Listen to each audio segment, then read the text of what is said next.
तो कैसे हैं आप सब। स्वागत है आप सभी का आपके प्यारे से YouTube चैनल आपके वर्मा जी पर।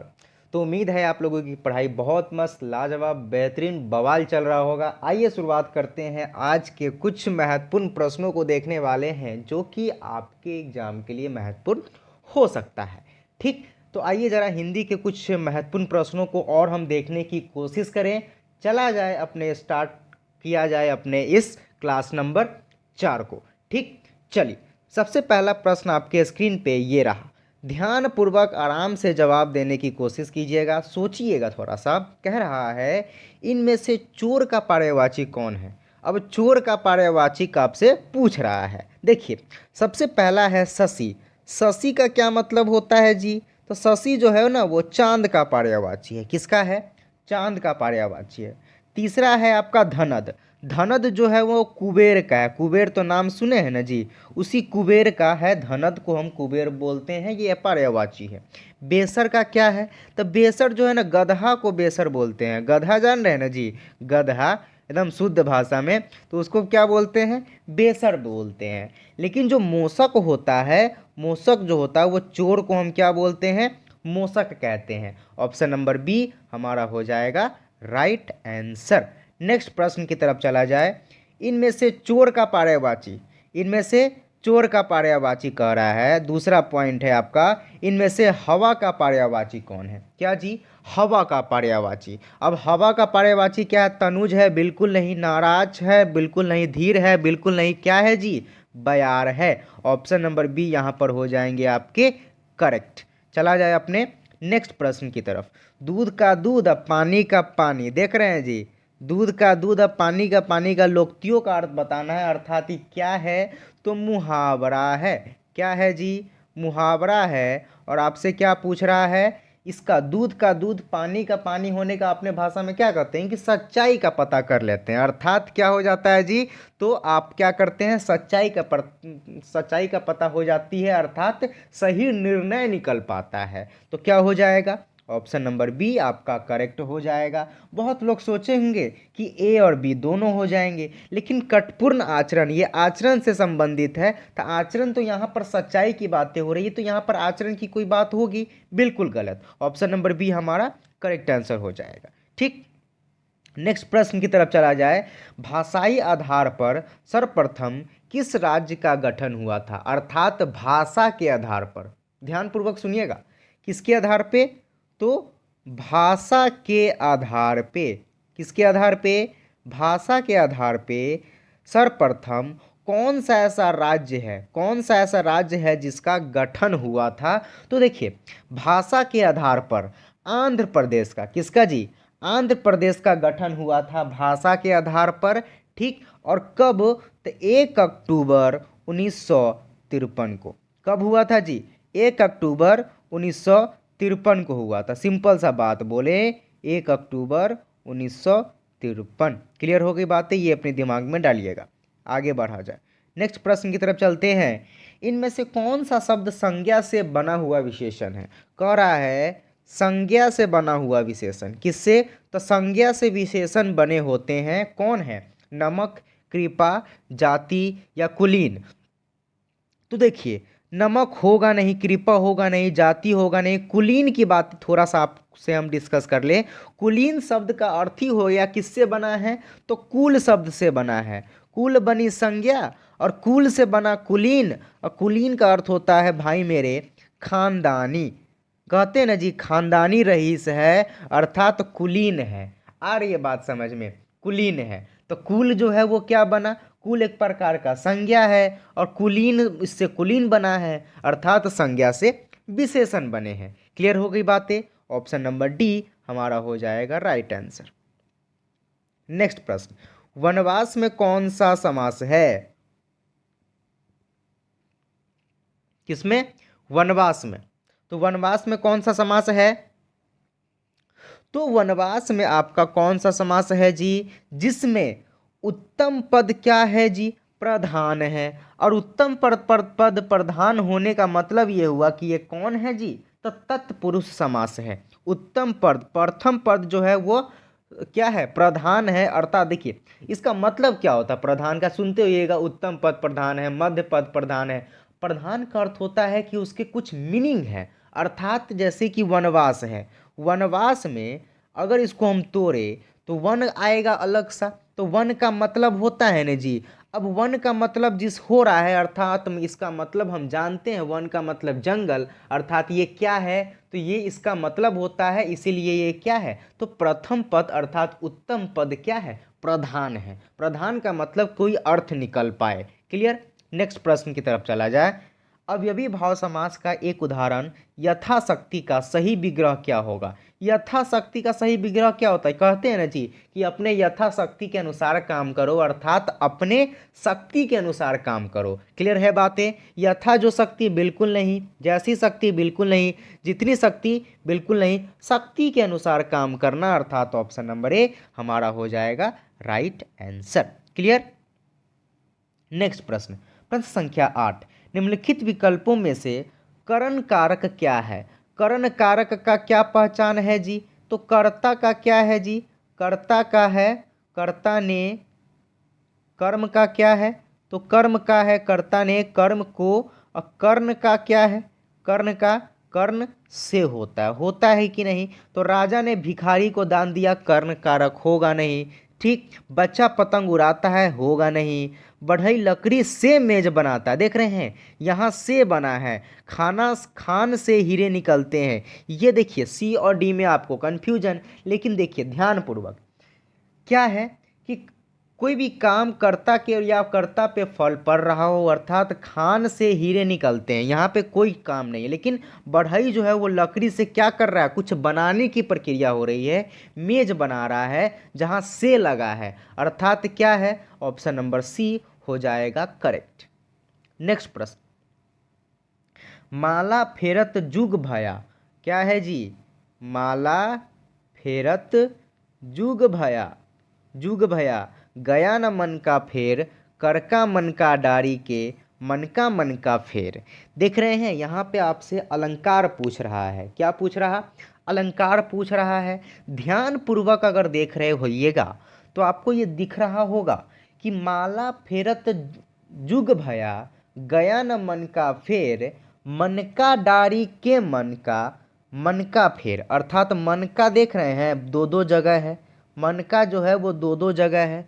तो जहाँ पे मन का दो दो जगह है, क्योंकि मन का दो बार तथा क्या है जी, अलग अलग अर्थ में आ रहा है।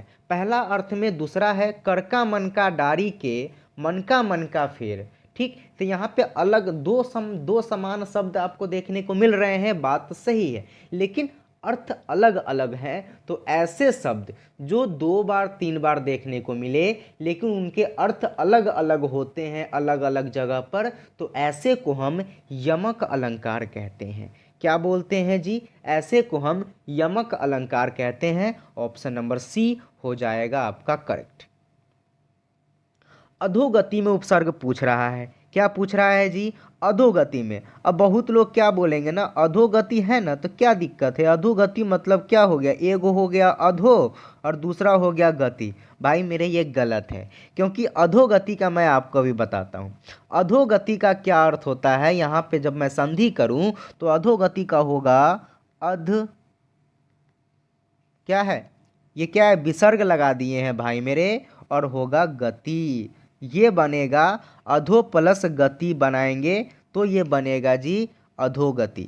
ठीक। अर्थात अध विसर्ग के साथ ऑप्शन नंबर सी हो जाएगा करेक्ट। जैसे यहाँ पर देखिए अध्ययन लिखते हैं ना जी, अध्ययन, अध्ययन को कैसे लिखेंगे, तो अध्ययन को अगर हम संधि करें तो अधि प्लस क्या होगा, अयन होगा, अधि प्लस अयन होगा। तो देख रहे हैं इसमें अधि उपसर्ग है। अब उपसर्ग, उपसर्ग क्या होता है, जो किसी शब्द के ऊपर शब्द से पहले लगकर उसके मूल अर्थों को चेंज कर देता है। ठीक। आ रही है बात समझ में। अब प्रत्यय क्या होता है, तो अंत में जुड़कर प्रत्यय जो होता है वो शब्द मूल शब्द के अर्थों को चेंज कर देता है। तो उपसर्ग का अर्थ हो गया शुरू में लगा हुआ शब्द और प्रत्यय का अंत में लगा हुआ शब्द। क्लियर हो गई बातें।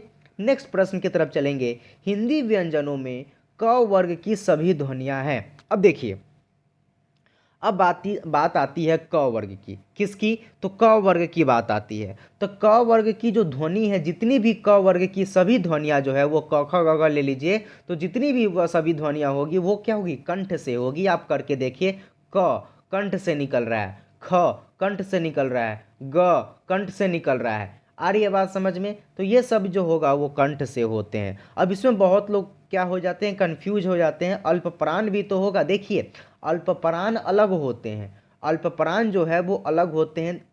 ध्वनियाँ जो होती हैं ना, व्यंजन के जो ध्वनियाँ जो होती है वो विभिन्न प्रकार से आप वर्गों को में बांट सकते हैं। लेकिन क वर्ग की दृष्टि से अगर हम देखें, ध्वनिया की दृष्टि से अगर हम देखें, तो कंठ जो है वो बढ़िया है। ठीक, नेक्स्ट प्रश्न की तरफ चला जाए। 12 नंबर प्रश्न, जब किसी व्यंजन का संयोग उसी व्यंजन के साथ हो जाता है तो उसे क्या कहते हैं? अर्थात कि किसी व्यंजन का संयोग उसी व्यंजन के साथ हो जाए, अर्थात दो व्यंजन आ जाए, अर्थात सेम व्यंजन हो, तो क्या होते हैं? मिल जाते हैं। आपस में व्यंजन जुट जाते हैं, उसका जो संयोग होता है, जो मिलता है आपस में दो व्यंजन उसी व्यंजन से के साथ हो जाए, तो ऐसे व्यंजन को हम संयुक्त व्यंजन कहते हैं। क्लियर हो गई बातें? आगे बढ़ा जाए। निजवाचक सर्वनाम का प्रयोग किस वाक्य में हुआ है? अब यहाँ पे पूछ रहा है निजवाचक। निजवाचक, सिंपल सा बात को समझिएगा, निजवाचक सर्वनाम ऐसे सर्वनाम को कहते हैं जिस शब्द में या जिस वाक्य में, या आपको कोई भी रेखांकित वाक्य दे दे और पूछा जाए कि बताइए इसमें निजवाचक कहाँ है, तो निजवाचक जहाँ पर अपनापन का बोध होता हो, अर्थात जहाँ पर अपना लगा हो, आप लगा हो, ये सभी जहाँ पर अपनापन हो, जो निजी चीज की बातें आई, वहां पे क्या होगी? निजवाचक सर्वनाम कहलाएगा। क्या आएगा? निजवाचक सर्वनाम। देख रहे हैं, यह मेरी निजी पुस्तक है, आप भला तो जग भला, भगवान मुझे अपना ले, आज अपनापन कहाँ है? देख रहे हैं, आ रही है बात समझ में? कहाँ पर दिख रहा है? निजी पुस्तक है, यहाँ निजवाचक के बारे में बात हो रही है, लेकिन ये निजी पुस्तक है। यहाँ पर क्या कहीं पे भी दिख रहा है आप लगा हो, अपना लगा हो? लगा है? नहीं लगा है। आज यहाँ आज अपनापन कहाँ है? ये भी नहीं होगा। भगवान मुझे अपना ले, ये भी नहीं होगा। आप भला तो जग भला। ठीक, आ रही है बात समझ में? आप अच्छा है तो मेरे लिए सब अच्छा है, अर्थात यहाँ पर अपनापन का बोध हो रहा है, इसलिए निजवाचक हो जाएगा। क्लियर हो गई बातें? आगे बढ़ा जाए। कहाँ राजा भोग और कहाँ गंगू तेली। अब तो बड़ा कहावत सुने होंगे, अभी जो सुने होंगे, कहाँ राजा भोग और कहाँ गंगू तेली, इस कहावत का अर्थ बताइए तो। देखिए, इस कहावत का अर्थ होता है कि कहाँ गरीब और कहाँ अमीर, ये अपने दिमाग में डालिएगा। कहाँ गरीब को, कहाँ उच्च लोग और कहाँ साधारण लोग। ठीक है, ये बात है। कहाँ राजा भोग और कहाँ गंगू तेली। क्लियर हो गई? तो कहाँ उच्च और साधारण की तुलना कैसी, ये बात कहावत का अर्थ यही है, मुहावरा का। क्लियर हो गई बातें? नेक्स्ट प्रश्न, जिसका कोई आदि और अंत न हो, क्या होता है? वाक्य के लिए एक शब्द क्या होगा? जिसका कोई आदि और अंत न हो। तो जहाँ आदि और अंत नहीं होता है उसको हम शाश्वत बोलते हैं। क्या कहते हैं जी? शाश्वत बोलते हैं, जिसका कोई अंत न हो, जो कभी न खत्म हो या किसी को, या कोई भी कुछ भी कभी भी ये नष्ट ना हो सके। ठीक, तो ये क्या होता है? शाश्वत होता है। अब ऐसा यहाँ पर जो अंत ना हो उसको तो आप बोलिएगा अनंत, लेकिन आदि और अंत दोनों लग गया हो, आदि और अंत दोनों ना हो तो शाश्वत होता है। ठीक, और जहाँ पे आपसे पूछते कि जिसका अंत ना हो वो क्या हो जाएगा? अनंत हो जाएगा। यही ना जी? आ रही है बात समझ में? क्लियर है? आगे बढ़ा जाए। किस शब्द में, किस शब्द में, क्या पूछ रहा है जी? किस शब्द में आल प्रत्यय नहीं है? अभी मैंने आपको अभी जस्ट बताया, प्रत्यय क्या होता है कि कोई भी यहाँ पे मूल शब्द है, ठीक, इसके प्लस में अगर हम दूसरे शब्द को पीछे में जोड़ देते हैं तो ये प्रत्यय कहलाता है। अगर आगे जोड़ दिया जाता है तो यह उपसर्ग कहलाता है। उपसर्ग अर्थात ऊपर, ऊपर अर्थात पहले, और प्रत्यय अर्थात बाद में। तो यहाँ पे क्या पूछ रहा है? प्रत्यय पूछ रहा है। क्या पूछ रहा है जी? प्रत्यय पूछ रहा है। तो यहाँ पे अंत में प्रत्यय लगा है, तो कौन सा ऐसा है शब्द जिसमें लास्ट में आल प्रत्यय नहीं है? तो ससुराल, ससुराल में है ससुराल है, ठीक, लास्ट में आल लग रहा है। ननिहाल में भी आल है, ददिहाल में भी आल है, लेकिन तिरपाल में नहीं है। क्या नहीं है जी? तिरपाल में आपका लास्ट में आल प्रत्यय नहीं जुड़ा हुआ है, संधि करके आप देख सकते हैं। ठीक, इसमें क्या ऑप्शन नंबर सी हो जाएगा आपका करेक्ट। शायद कमरे में कोई छिपा है, रेखांकित वाक्य में शब्द बताना है कि यह कौन सा शब्द है। कोई लगा हुआ है, कोई के ऊपर क्या है जी? नीचे में इसको कोई को रेखांकित किया गया है। किसको? तो कोई को रेखांकित किया गया। अब एक बात बताइए, हम कहते हैं कि कोई मेरे पास आ रहा है, क्या आप ये बता सकते हैं कि कौन आ रहा है? बिल्कुल, मुझे कुछ नहीं पता कि कौन आ रहा है। हम भाई ये सिंपल सा कह दिए कि कोई मेरे पास जो है ना आ रहा है, अर्थात ये निश्चय है? बिल्कुल नहीं है। तो निजवाचक होगा? नहीं होगा। प्रश्नवाचक होगा? नहीं होगा। संबंधवाचक होगा? संबंध की बातें हो नहीं रही है, प्रश्न भी पूछा नहीं जा रहा है। यहाँ कह रहा है शायद कमरे में कोई छिपा है, अर्थात तो कोई क्या है? तो कोई है ना, कोई छुपा है, हमको पता नहीं, अर्थात अनिश्चयवाचक है कि जो निश्चय ना हो कि क्या है। कहते हैं कि कोई मेरे पास आ रहा है, अभी मैंने बोला, ठीक, कोई जा रहा है, ठीक, शायद मैं खेलूंगा, अर्थात कोई निश्चय है? बिल्कुल नहीं है, अनिश्चयवाचक है। क्लियर? उम्मीद है समझ में आया। प्रश्न संख्या 18, लाभ के लिए व्यापार या शेयर आदि खरीदने में पूंजी लगाना। जहाँ भी आप किसी भी चीज़ को लाभ के लिए आप पूंजी लगाते हैं तो वह क्या कहलाता है? तो जहाँ आप पूंजी लगा रहे हैं अर्थात निवेश कर रहे हैं। क्या कर रहे हैं? निवेश कर रहे हैं। इसको हम सिंपल सा एक अर्थ में बोलेंगे, जहाँ आप पैसा लगा रहे हैं अर्थात आप निवेश कर रहे हैं। क्लियर हो गई बातें? चलिए नेक्स्ट, कौन से मुहावरे का अर्थ क्या है? गलत है। अक्ल का दुश्मन, अक्ल का दुश्मन का अर्थ होता है मूर्ख आदमी। बिल्कुल सही बात है, ये जो है वो सही है। दूसरा, चैन की बंसी बजाना, चैन की बंसी बजाना अर्थात जहाँ पर चैन की बातें हो रही है अर्थात आराम हो रहा है, अर्थात मौज हो रहा है, अर्थात ये भी सही है। डी नंबर कह रहा है जूतियाँ चाटना, अर्थात कहते हैं ना जी, चप्पलें चाटने का अर्थ होता है चापलूसी करना। ठीक, तो आप आगे पीछे घूमते हैं अर्थात ये क्या कर रहे हैं? जूतियाँ चाट रहे हैं, चापलूसी कर रहे हैं। आ रही है बात समझ में? ये भी सही है। लेकिन कंधा लगाने का अर्थ ही मतलब नहीं होता है कि अर्थी उठाना। देख रहे हैं जी, सिंपल सा यहाँ पर कह दिया सीधे अर्थी उठाना, अर्थी नहीं उठ रहा है। यहाँ क्या हो रहा है? आपसे पूछ रहा है कंधा लगाने का अर्थ। देखिए, कंधा लगाने का अर्थ सिंपल सा ये मत समझिए कि हाँ 4 गो आदमी मिल गया, कंधा लगा दिए तो वो उसका अर्थ हो गया अर्थी उठाना। बिल्कुल नहीं। कंधा लगाने का अर्थ होता है किसी को कंधा देना, अर्थात किसी को सहारा देना। आ रही है बात समझ में? तो ये अर्थी उठाना नहीं होता है, सहारा देना होता है। क्लियर हो गई बात? ठीक, मुसीबत को दूर कर रहे हैं आप दूसरे को, तो आप क्या कर रहे हैं? कंधा लगा रहे हैं, हेल्प कर रहे हैं। क्लियर? चलिए, शांत रस का स्थायी भाव क्या है? देखिए, जहाँ पर शांत रस की बातें आती है कि शांत रस का स्थायी भाव क्या है, पिछले क्लास में मैंने आप लोगों को रस के बारे में बताया था। इसमें क्या है कि शांत के बारे में आपसे पूछ रहा है कि शांत रस जो है इसका स्थायी भाव क्या होगा। ठीक, तो स्थायी भाव बताना है तो देखिए, शांत का स्थायी भाव होता है, वो क्या? निर्वेद। क्या होता है जी? निर्वेद होता है। ये अपने दिमाग में डालिएगा। ठीक, मैं रस को एक बार करवा दूंगा, टेंशन मत लीजिए। रस को और अलंकार को एक बार मैं टॉपिक एक बार अच्छे से हम करवा दूंगा कुछ दिन में। ठीक, टेंशन मत लीजिए। नेक्स्ट, श्रृंगार रस का स्थायी भाव क्या? श्रृंगार का क्या तात्पर्य होता है? आपको इस आराम से समझाते हैं, आप आराम से समझिएगा, टेंशन मत लीजिए। ये क्या है? श्रृंगार है। रस का स्थायी भाव क्या होता है? रस का सिंपल सा बात है भाई मेरे, दूसरा मीनिंग। दूसरे शब्दों में कहें तो दूसरा मीनिंग अर्थात स्थायी भाव क्या है, अर्थात श्रृंगार से क्या भाव निकलता है। तो श्रृंगार से क्या भाव निकलता है? प्रेम। श्रृंगार से प्रेम निकलता है और प्रेम को हम रति कहते हैं, अर्थात ऑप्शन नंबर डी यहाँ पर हो जाएगा करेक्ट, रति हो जाएगा। क्लियर हो गई बातें? चला जाए अपने नेक्स्ट प्रश्न की तरफ।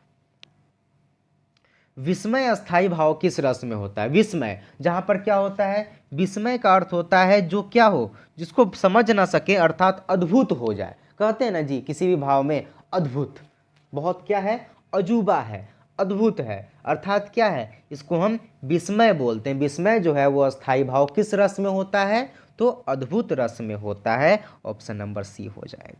क्लियर है बातें? नेक्स्ट प्रश्न है कबीरा सोई पीर है, जे जाने पर पीर, जे पर पीर न जाने, सो काफिर बेपीर। प्रस्तुत पंक्तियों में कौन सा अलंकार है? आप अगर ध्यान से देख रहे होइएगा तो पीर शब्द जो है वो आपको बार बार रिपीट हो रहा है। पीर शब्द जो है वो बार बार रिपीट हो रहा है। और अभी हमने बताया कि जहाँ पर शब्द बार बार रिपीट होते हैं और अर्थ अलग अलग हो जाता है तो ऐसे को हम क्या बोलते हैं? ऐसे को हम यमक अलंकार कहते हैं। ऑप्शन नंबर ए हमारा हो गया जी करेक्ट। क्लियर हो गई बातें? नेक्स्ट प्रश्न। चरर मरर खुल गए अरर स्व फुटो, इसमें से क्या पूछ रहा है? कौन सा अलंकार है? तो चरर मरर खुल गए अरर स्वस फुटो से यहाँ यहाँ यहाँ ध्यान दीजिए, क्या पूछ रहा है? चरर मरर। यहाँ पर आपको दिख रहा होगा र जो है वो बहुत बार रिपीट हो रहा है। चरर मरर खुल गए अरर, र जो है वो बार बार क्या हो रहा है? रिपीट हो रहा है। तो ऐसे वर्ण जो बार बार आए, ऐसे वर्ण जो बार बार आते हैं, देखिए ध्यान पूर्वक सुनिएगा, जहाँ शब्द बार बार आए वहाँ यमक होगा, लेकिन यमक कब होगा? जब शब्द के अर्थ अलग अलग होते हैं। लेकिन यहाँ पे र जो है जहाँ पर वर्ण बार बार आता है उसको हम क्या कहते हैं? अनुप्रास अलंकार कहते हैं। ध्यान पूर्वक दिमाग में डालिए। जो शब्द बार बार आए और शब्द के अर्थ अलग हो तो ऐसे को हम यमक कहेंगे। जो वर्ण बार बार आते हैं, बार बार वर्ण रिपीट होते हैं, जैसे य बार बार रिपीट हो रहा है, र बार बार रिपीट हो रहा है, य बार बार रिपीट हो रहा है, ब बार बार रिपीट हो रहा है, तो ऐसे को हम क्या बोलेंगे? जहाँ वर्ण रिपीट हो रहे हों तो ऐसे को अनुप्रास, जहाँ शब्द रिपीट हो रहे हों वहाँ क्या? तो वहाँ आपका होगा यमक। क्लियर हो रही है बातें? नेक्स्ट प्रश्न। नवल सुंदर श्याम शरीर में कौन सा अलंकार है? अब देखिए, अब एक और अर्थ को समझिए। जहाँ एक दूसरे से कंपेयर किया जाए, जहाँ एक को दूसरे से कंपेयर किया जाता है, जैसे नवल सुंदर श्याम शरीर, नवल सुंदर है और श्याम की तरह शरीर की जो है वो श्याम की तरह है, अर्थात यहाँ पर क्या हो रहा है? कंपेयर किया जा रहा है, किसी की विशेषताएं बताई जा रही है। तो ऐसे अर्थ जहाँ पर एक दूसरे से कंपेयर हो, ऐसे अलंकार को हम उपमा अलंकार कहते हैं। क्या? उपमा अलंकार कहते हैं। ये भी अपने दिमाग में डालिए। जहाँ भी आपको जिस काव्य में आपको पंक्ति में कोई भी आपको लगे कि नहीं यहाँ क्या हो रहा है, एक दूसरे से कंपेयर की बातें हो रही है, एक दूसरे से क्या किया जा रहा है? कंपेयर किया जा रहा है, तो यहाँ आपको उपमा अलंकार आंख बंद करके टिक लगा देना है। क्लियर हो गई बातें? 3 चीज़ें आपने सीखा, और भी चीज़ों को बेहतरीन तरीकों से सीखेंगे। नेक्स्ट क्लास में हम और मस्त प्रश्नों के साथ आपके साथ आएंगे। उम्मीद है कि आपको ये सारा प्रश्न बढ़िया लगा होगा। मिलते हैं अब अपने नेक्स्ट क्लास में। Bye bye, thank you so much. आप लोग जो क्लास में जुड़े हैं, अर्थात आप लोग जो वीडियो को देख रहे हैं, उन सभी को दिल से धन्यवाद। अगर आप लोगों को कोई भी प्रश्न में कोई भी तकलीफ या समस्या हो, परेशानी हो, आप कमेंट कीजिए, कमेंट का रिप्लाई हम जरूर करेंगे। ठीक, मिलते हैं अब अपने नेक्स्ट क्लास में। Bye bye, thank you so much.